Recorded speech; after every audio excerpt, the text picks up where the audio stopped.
दोस्तों ये कहानी ऐसे दो मर्दों की है जिन्हें बहुत सालों पहले फ्रीज कर दिया गया था, लेकिन एक दिन जब उन्हें बाहर निकाला गया तब उन्हें पता चलता है कि दुनिया से सभी मर्दों का नामो निशान मिट चुका है। हर जगह सिर्फ औरतें हैं और इन औरतों के बीच में सिर्फ ये दो मर्द ही बचे हुए हैं। तो कहानी शुरू होती है साल 1991 से। यहाँ पर हम एक प्रेस कॉन्फ्रेंस को देखते हैं जो हो रही थी सदी के पहले ह्यूमन हाइबरनेशन के बारे में, और इसमें वॉलंटियर कर रहे थे दो आदमी, मैक्स और एल्बर्ट। वहीं पर हम एक प्रोफेसर को देखते हैं जिसने इस मशीन को बनाया था। फिर प्रोफेसर सभी को बताता है कि हमारा ये एक्सपेरिमेंट सफल रहा है। हमने इस चिंपांजी को 6 महीने के लिए उस चैम्बर में डालकर रखा हुआ था और इस चिंपांजी की उम्र बिल्कुल भी नहीं बढ़ी, ऊपर से वो बिल्कुल स्वस्थ भी है। इसलिए प्रोफेसर अब अपने अगले एक्सपेरिमेंट के लिए इंसानों का इस्तेमाल करना चाहता है, जिसके लिए मैक्स और एल्बर्ट उस मशीन के अंदर जाना चाहते थे। प्रोफेसर कहता है कि इस बार मैं इन तीनों को 3 साल के लिए मशीन में डालना चाहता हूँ, लेकिन ये काम बहुत ज्यादा रिस्की था क्योंकि इंसान का शरीर चिंपांजी के शरीर से बहुत अलग होता है, इसलिए इस काम को करने में दिक्कतें हो सकती हैं। लेकिन इस सब के बाद भी मैक्स और एल्बर्ट उस मशीन में जाने के लिए तैयार थे। आगे उस मशीन को चालू किया जाता है और मैक्स और एल्बर्ट को मशीन के अंदर डाल दिया जाता है। अब धीरे धीरे वक्त बीतता है और देखते ही देखते 50 साल बीत जाते हैं। आगे उस मशीन को खोला जाता है और मैक्स और एल्बर्ट को बाहर निकाला जाता है। उनके बाहर आते ही हम देखते हैं कि इन दोनों की उम्र थोड़ी भी नहीं बढ़ी। जिस उम्र के अंदर ये दोनों मशीन के अंदर गए थे अभी भी उनकी उम्र उतनी ही है। अब इन्हें भूख लगी थी तो 3 लड़कियां इनके लिए खाना लेकर आती हैं।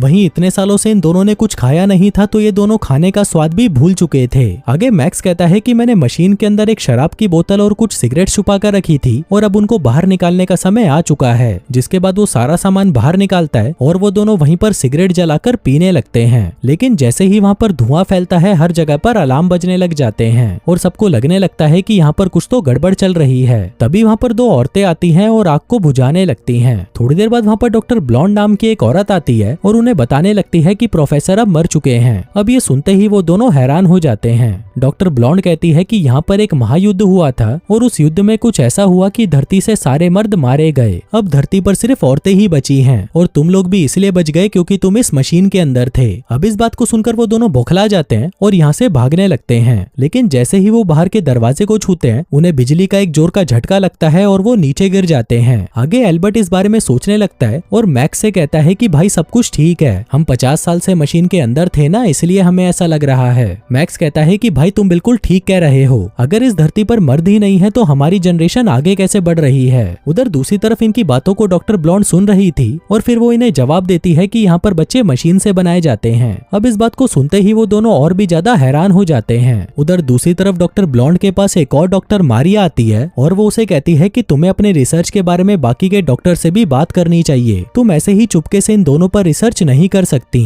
वहीं दूसरी तरफ हम मैक्स और एल्बर्ट को देखते हैं जिनके कमरे में एक टीवी अचानक से चालू हो जाता है और उसमें एक बच्ची कुछ बोल रही होती है। अब ये देखकर मैक्स समझ जाता है कि जो बच्चे पैदा हो रहे हैं वो टेस्ट ट्यूब की मदद से हो रहे हैं। अब ये सुनकर मैक्स दुखी हो जाता है और कहता है कि ये लोग बच्चों के साथ ऐसा कैसे कर सकते हैं। एल्बर्ट कहता है कि पिछले 50 सालों में बहुत कुछ बदल चुका है, आजकल तो इन औरतों को प्रेग्नेंट होने के लिए इंटीमेट होने की भी जरूरत नहीं है। जिसके बाद ये दोनों दारू पीने लगते हैं और इमोशनल हो जाते हैं। फिर अगली सुबह जैसे ही इन दोनों की आंख खुलती है ये लोग अपने सामने डॉक्टर ब्लॉन्ड को देखते हैं। वो इनसे पूछती है कि तुम दोनों को कैसा महसूस हो रहा है। मैक्स कहता है कि अभी तो सब कुछ ठीक है, लेकिन अगर तुम मेरे साथ इंटीमेट हो जाती तो ज्यादा मजा आता। अब ये सुनते ही डॉक्टर ब्लॉन्ड गुस्सा हो जाती है और उसे उठाकर नीचे पटक देती है। वहीं ये सब देखकर एल्बर्ट मैक्स से कहता है कि भाई इन औरतों को इंटीमेट होने के बारे में कुछ नहीं पता, इसलिए तू इनसे ऐसी वैसी कोई बात मत कर। फिर थोड़ी देर बाद डॉक्टर ब्लॉन्ड कुछ गार्ड्स को अपने साथ लेकर आती है और उन दोनों को बताने लगती है कि पूरी दुनिया में रेडिएशन फैल चुका है और अगर कोई भी इंसान बाहर जाता है तो रेडिएशन से उसकी मौत हो जाती है। वो बताती है कि हमारे पास एक जानवर था जिसकी रेडिएशन की वजह से मौत हो गई। आगे ये दोनों जाकर सारे जानवरों को चेक करने लगते हैं और तभी वहाँ पर इनकी लीडर आ जाती है, जिसको देखकर मैक्स हैरान हो जाता है और उससे बात करने लगता है। वो उससे उसकी उम्र पूछता है पर तभी वहाँ पर एक औरत उनसे कहती है कि तुमको पता है कि तुम्हारी उम्र क्या है, तुम दोनों 86 साल के हो। लेकिन मैक्स को इन बातों से कोई फर्क नहीं पड़ता और वो लीडर के पास जाने लगता है। लेकिन तभी सारे गार्ड्स मैक्स को दबोच लेते हैं और उसे मारने लगते हैं। पर तभी पीछे से लीडर उन्हें कहती है कि इसको छोड़ दो। आगे मैक्स उनसे कहता है कि तुम लोग हमसे झूठ क्यों बोल रहे हो, यहाँ पर क्या हुआ था और सारे मर्द कहाँ चले गए। तभी लीडर उन्हें कहती है कि ये सारी गलती प्रोफेसर की है, उन्होंने एक ऐसी मशीन बनाई जिससे मर्दों की उम्र ना बढ़े, लेकिन बाद में उसी मशीन ने उन सभी मर्दों की जान भी ले ली। अब ये सुनते ही एल्बर्ट कहता है कि ऐसा कैसे हो सकता है, हम लोग तो अभी भी जिंदा हैं और अगर तुम लोग चाहो तो हम दोनों आपकी मदद कर सकते हैं, आप लोग हमारे साथ इंटीमेट होकर बच्चा पैदा कर सकते हो। लेकिन ये बात सुनते ही लीडर गुस्सा हो जाती है। इसी दौरान उसकी नजर एक सेब के पेड़ पर पड़ती है, जिस पर थोड़ी देर पहले तक तो 2 सेब लटके हुए थे, लेकिन ये दोनों गधे उसे तोड़कर खा गए। अब ये देखकर लीडर उन्हें कहती है कि तुम्हें पता है ना बाइबल में क्या हुआ था, इन्हीं सेब की वजह से सारा बवाल हुआ था और ये बवाल तुम लोग वापस शुरू करना चाहते हो। जिसके बाद लीडर उन दोनों को कुत्ते की तरह मारकर उन्हें वापस कमरे में बंद करवा देती है। अब मैक्स यहाँ पर रोने लग जाता है क्योंकि उसने पहली बार किसी औरत से मार खाई थी, पर इस पर एल्बर्ट उसे समझाने लगता है कि भाई तू चिंता मत कर, हम लोग जल्दी ही यहाँ से निकल जाएंगे और मुझे पूरा भरोसा है कि यहाँ के बाहर भी एक दुनिया है। उधर दूसरी तरफ हम डॉक्टर ब्लॉन्ड को देखते हैं जो कि सोच रही होती है कि इंटीमेट होना कैसा होता है। अब इसका पता लगाने के लिए वो सबसे ज्यादा उम्र वाली एक औरत के पास जाती है और उससे पूछती है कि इंटीमेट होना कैसा होता है। इस पर वो औरत कहती है कि जब दो लोग एक दूसरे से प्यार करते हैं तो वो दोनों एक दूसरे के अंदर घुस जाते हैं और इसे ही इंटीमेट होना कहते हैं और ये करके तुम बच्चा भी पैदा कर सकती हो। आगे वो उससे पूछती है कि तुम लोग उन दोनों के साथ क्या करने वाले हो, जिस पर वो कहती है कि हम उन दोनों को भी औरत बनाने वाले हैं। बुढ़िया कहती है कि फिर तो ये उनके लिए मौत से भी बड़ी सजा होगी। आगे उन दोनों मर्दों को पकड़कर लैब में लाया जाता है जहाँ वो देखते हैं कि यहाँ पर औरतों का ब्रेन वॉश किया जाता है और उन्हें मर्दों के बारे में सारी गलत बातें बताई जाती हैं कि कैसे पहले मर्द औरतों को टॉर्चर किया करते थे।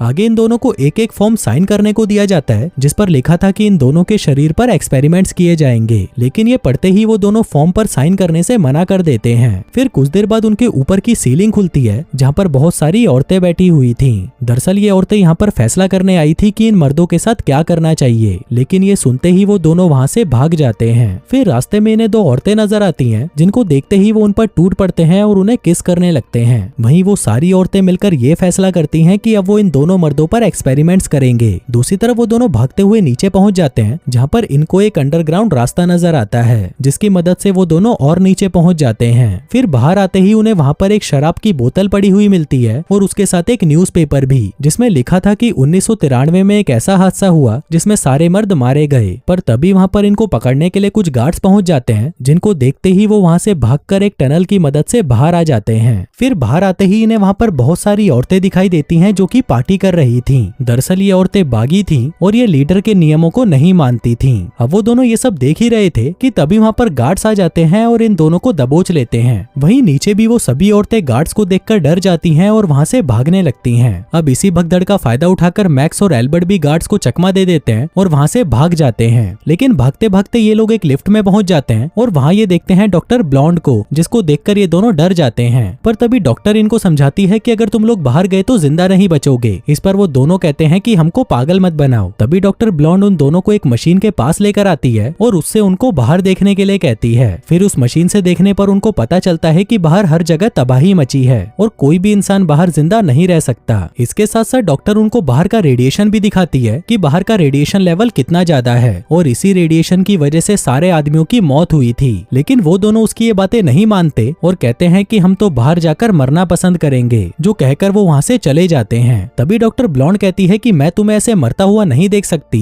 जो कहकर वो वहाँ पर गार्ड्स को बुला लेती है। तभी वहाँ पर गार्ड्स आकर उन्हें वहाँ से ले जाने लगते हैं। अब वो दोनों डॉक्टर ब्लॉन्ड को गालियां देने लगते हैं और कहते हैं कि तुम बहुत खुदगर्ज लड़की हो। तभी डॉक्टर ब्लॉन्ड के पास 2 गार्ड्स आती हैं और उसे बताने लगती हैं कि तुम्हारा प्रमोशन कर दिया गया है। साथ ही वो उसे ये भी कहती है कि इन दोनों मर्दों को वांटेड घोषित किया गया है और अब जल्दी ही इनको ऑपरेशन करके लड़की बना दिया जाएगा। लेकिन इससे पहले डॉक्टर को तुम्हारे रिसर्च की जरूरत है क्योंकि इन दोनों के साथ सबसे ज्यादा तुम ही रही हो और तुम्हारे रिसर्च के आधार पर ही इन दोनों को औरतों में बदला जाएगा। लेकिन तभी हम देखते हैं कि डॉक्टर ब्लॉन्ड को ये चीज अब अच्छी नहीं लग रही थी और वो नहीं चाहती थी कि इन दोनों को औरतों में बदला जाए। उधर दूसरी तरफ हम मैक्स और एल्बर्ट को देखते हैं जिनको लैब ले जाया जाता है। पर तभी वो दोनों चिल्लाने लग जाते हैं कि हम औरत बनने की बजाय मरना पसंद करेंगे। लेकिन वो औरतें किसी की नहीं सुनती और मैक्स को अंदर ले जाने लगती हैं। इसी दौरान मैक्स की नजर उसकी पत्नी पर पड़ती है जो उसे कहती है कि जब तुम हाइबरनेशन में गए थे तब मेरे पेट में तुम्हारा बच्चा था, लेकिन तुमने ना तो मेरी परवाह करी ना अपने बच्चे की, जो कहकर वो उसका ऑपरेशन करने ही वाली थी कि तभी वहाँ पर डॉक्टर ब्लॉन्ड आ जाती है। वो उन दोनों को वहाँ से बचाकर भागने लगती है, पर क्योंकि एल्बर्ट को एनेस्थीसिया का इंजेक्शन लगा दिया गया था जिसके चलते उसे डरावने सपने आने लगते हैं और उसकी हालत खराब हो जाती है।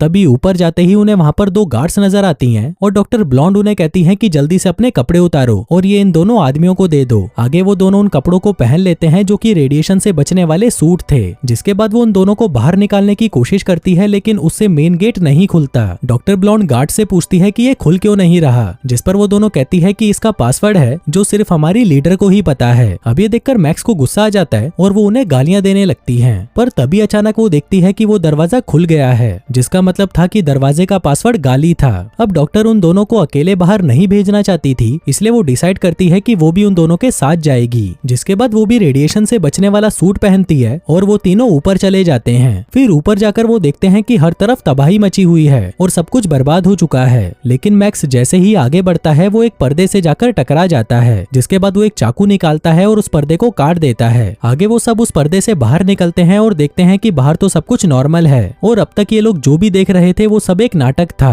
फिर ये लोग चारों तरफ घूमने लगते हैं, जिस दौरान उन्हें एक बीच नजर आता है, जिसको देखकर ये बहुत खुश हो जाते हैं। लेकिन फिर थोड़ी देर बाद उन सभी की ऑक्सीजन कम होने लगती है। पर तभी मैक्स अपना सूट उतार देता है और देखता है कि यहाँ पर तो कोई भी रेडिएशन नहीं है। दरअसल वो लीडर इनको बेवकूफ बना रही थी और इनके साथ साथ बाकी की औरतें भी उसकी बातों में आ गई थीं। फिर थोड़ा और आगे बढ़ने पर इन्हें एक बड़ा सा घर दिखाई देता है और ये लोग उस घर के अंदर चले जाते हैं, जहाँ पर इन्हें बहुत सारा खाना मिलता है। फिर कुछ देर बाद वहाँ पर एमा आती है और उन्हें कहती है कि तुम लोगों को गिरफ्तार किया जाता है। पर इसी दौरान उसके सूट में ऑक्सीजन खत्म होने लगती है और वो वहीं पर बेहोश होकर गिर जाती है। तभी एल्बर्ट उसे उठाकर घर के अंदर ले जाता है और उसका सूट उतारने लगता है। लेकिन फिर जैसे ही एमा की आंख खुलती है वो एल्बर्ट के ऊपर चिल्लाने लगती है। इसी दौरान गलती से उससे रिमोट दब जाता है और तब इन्हें पता चलता है कि लीडर ने हर जगह ये अफवाह फैला दी है कि डॉक्टर ब्लॉन्ड की मौत हो चुकी है। जिसके बाद वहाँ पर दो औरतों को दिखाया जाता है और कहा जाता है कि ये दोनों मैक्स और एल्बर्ट हैं, जिन्हें ऑपरेशन करके औरत बना दिया गया है। अब ये लोग ये सब देख ही रहे थे कि तभी इन्हें एहसास होता है कि बाहर से कोई आ रहा है और ये लोग जल्दी से छुप जाते हैं। इसी दौरान वहाँ पर लीडर आ जाता है और तब इन्हें पता चलता है कि ये घर इनकी लीडर का है। लेकिन तभी लीडर अपने घर की हालत देखकर समझ जाती है कि यहाँ पर कोई और भी है। फिर जैसे ही वो अलमारी खोलती है तभी मैक्स और एल्बर्ट उसे दबोच लेते हैं और तब इन्हें पता चलता है कि इनकी लीडर कोई औरत नहीं बल्कि एक आदमी है।